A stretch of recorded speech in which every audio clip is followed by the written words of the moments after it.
नमस्कार मंडळी, मी उल्का उद्धव पटवर्धन. उल्काच किचनमध्ये आपणा सर्वांचं स्वागत आहे. आज आपण आपल्या किचनमध्ये छानपैकी ज्वारीच्या पिठापासून पौष्टिक असं थालीपीठ करणार आहोत. आपण नेहमी भाकरी करतो, धिरडं करतो. आज आपण थालीपीठ करणार आहोत. त्यामध्ये अशा भाजी वगैरे घालून करणार आहे, म्हणजे ते अधिक पौष्टिक होईल. त्यासाठी मी साधारण 2-3 थालीपीठं होतील एवढ्यामुळे 3 भाकऱ्यांचं पीठ घेतलंय. त्यामध्ये आता हा मी कांदा घालणार आहे, हे बारीक किसलेलं गाजर घालणार आहे, थोडा पालक आहे तो पालकही बारीक चिरून घेतलाय तो घालणार आहे. पालक आणि त्याच्यात थोडी कोथिंबीर टाकली आहे, असं ते घातलंय. त्यानंतर चवीप्रमाणे मीठ घातलंय. हे थालीपीठ अजिबात बाधत नाही, कारण ज्वारीचं पीठ असल्यामुळे. जिऱ्याची पावडर, धन्याची पावडर, आवडत असेल तर आलं लसूण टाकलं तरी सुद्धा चालेल, मी आता टाकत नाहीये. लाल तिखट, त्यानंतर हळद, स्वादासाठी हिंग, आपण थोडे तीळ टाकणार आहोत. तीळ त्याच्यात खूप छान लागतात, एकदम मस्त खमंग असे हे भाजलेले तीळ. हे सगळं पीठ आपण एकत्र करून घेणार आहोत. त्यामध्ये आपण गरम पाणी घालणार आहोत. ज्वारीचं पीठ असतं चांगलं, म्हणजे त्याला चिकटपणा असतो, पण तरी सुद्धा आपण थोड्या भाज्या घातल्या आहेत म्हणून त्या खुसखुशीत होईल. थोडं गरम पाणी घालणार आहोत, म्हणजे पीठ चांगलं मिळून येईल. आणि हे आपण जरा घट्टच भिजवायचं, कारण भाज्यांचं पाणी सुटतं. गाजर घातलंय, पालक घातलाय, त्याच्यामुळे त्याचं पाणी सुटतं. त्याच्यामुळे हे आपण थोडं घट्ट असंच पीठ भिजवून घेणार आहोत. आता आपण याच्यावर पाणी ओतून घेणार आहोत. पाणी जरा बेतानच ओतायचं, कारण पातळ होऊ शकतं पीठ, म्हणून असं आधी आपण बऱ्यापैकी भिजवून घ्यायचं आणि मग हातानं मळायचं आणि रुमालावर किंवा पानावर कशावरही थालीपीठ लिपायचं आणि भाजून काढायचं छानपैकी. आणि हे अगदी दह्याबरोबर खा, लोणच्याबरोबर खा, कशाबरोबरही खाल्लं तरी सुंदर लागतं, पौष्टिक होतं एकदम. आणि मी 2 मिनिटं ठेवते.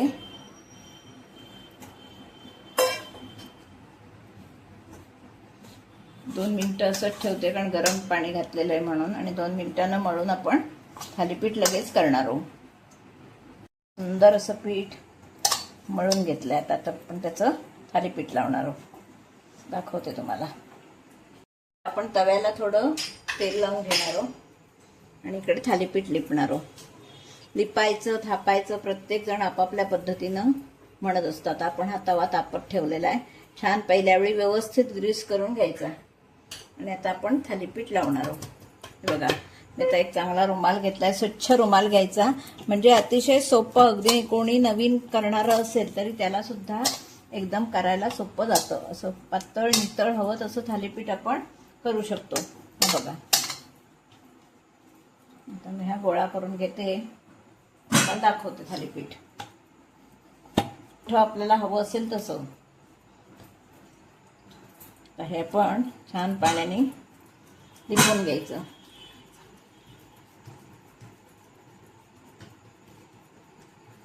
त्याच्यात भाज्या घातल्यामुळे ते खुसखुशीत झालंय, त्याच्यामुळे त्याच्या कडा अशा नितळ येत नाहीत, पण त्या न येतील तर उत्तम. म्हणजे हे खुसखुशीत आपलं थालीपीठ होईल व्यवस्थित. कारण अगदी प्लेन झालं तर ते चिवट होतं. ह्याच्यात आपण भरपूर भाजी, गाजर घातलंय, पालक घातलाय, तीळ घातले, त्याच्यामुळे त्याला खुसखुशीतपणा येणार आहे छानपैकी. असं आपलं सुंदर थालीपीठ आता खायला तयार होणार आहे. तीळबीळ किती सुंदर दिसतंय बघा, किती सुंदर ते. जितकं ते सुंदर दिसतं तितकंच ते सुंदर लागतं पण, आणि एकदम पौष्टिक. सध्या उन्हाळा आहे, त्या दृष्टीने आपण पालकही खावा. पालक आहे, कांदा आहे, गाजर आहे, असं सगळं घातलेलं आहे आणि एकदम असं आपण पौष्टिक असं हे थालीपीठ करतोय. ज्वारी उन्हाळ्यासाठी एकदम थंड असते. अशी होल पाडून घ्यायची, म्हणजे सगळीकडून सारखं भाजलं जातं. हे त्यामागचा उद्देश आहे. आता मी हे टाकते कसं, तिकडे लक्ष द्या. हां, बघा किती सुंदर. एकदम अगदी कोण नवीन करणारा असेल तरी सुद्धा तो माणूस करू शकतो. ज्याला भाकरी भाजायला येत नाही तो माणूस थालीपीठ करू शकतो.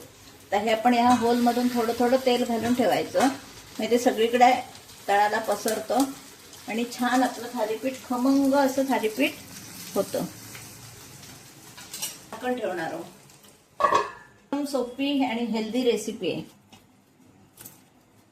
तर आपण लावून घेऊया. त्याच्याबरोबर दही किंवा काही असलं तरी चालेल, नसलं तरीही चालेल, कारण त्याच्यात आपण सगळं घातलेलं आहे, त्याच्यामुळे काय हवंय असं नाही.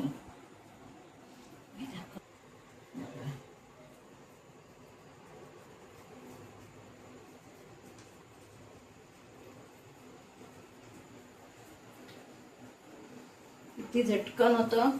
भाकरी भाजण्यापेक्षा असं काहीतरी केलं की जरा, म्हणजे भाजी ही नसली तरी चालते, हे आपण अगदी लोणच्या बरोबर सुद्धा खाऊ शकतो. लोणची तिखट काहीही असतंच आपल्या घरात. प्लेन हवं असेल तर असं करायचं, पण बोटं उठवूनच थालीपीठ करायचं, ते चांगलं दिसतं.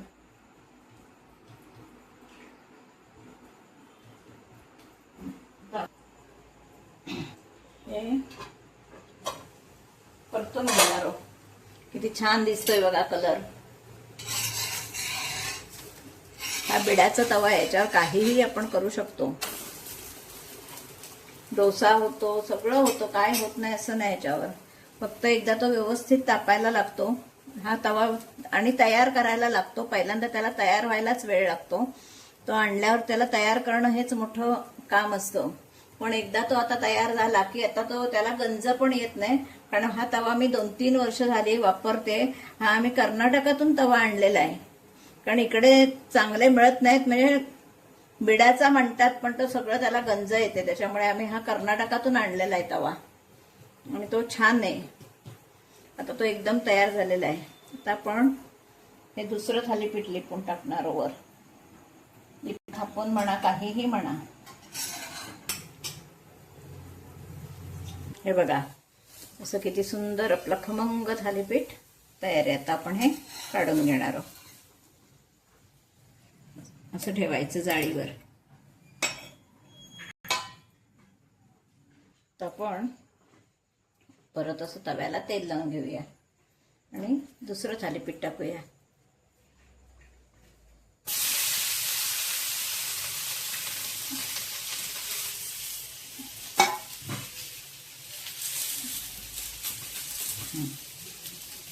आता छानपैकी थालीपीठ आपण भाजून घेणार आहोत. एका साईडला गेलं असतं तरी ते थोड्या वेळानं करता येतं आपल्याला. आणि आता तवा सगळीकडे तापलेला आहे, तर आपण झाकण ठेवणार आहोत.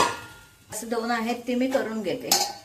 पण टाकलंय आणि हे आहे हे मी करून घेते.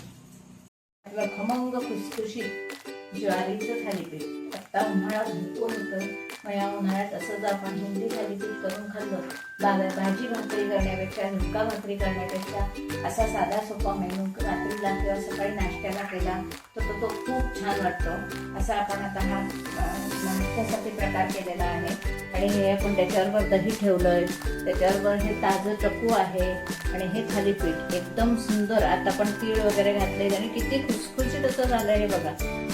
एकदम असं खुसखुशीत थालीपीठ, असं छानपैकी आपण थालीपीठ केलेलं आहे. कसं केलंय हा व्हिडिओ पहिल्यापासून शेवटपर्यंत बघा. आणि माझा व्हिडिओ जर तुम्हाला आवडला लाईक करा, शेअर करा, सबस्क्राईब करा, बेल आयकॉन बटन दाबायला विसरू नका. यापूर्वीचे सुद्धा व्हिडिओ बघा, तुम्हाला वेगवेगळ्या प्रकारची थालीपीठं, देरडी खूप प्रकार दाखवलेले. जनरल कोकणात होणारे सगळे प्रकार दाखवलेले, तेही तुम्ही नक्की बघा. आणि आवडले तर लाईक शेअर सबस्क्राईब करायला विसरू नका. धन्यवाद.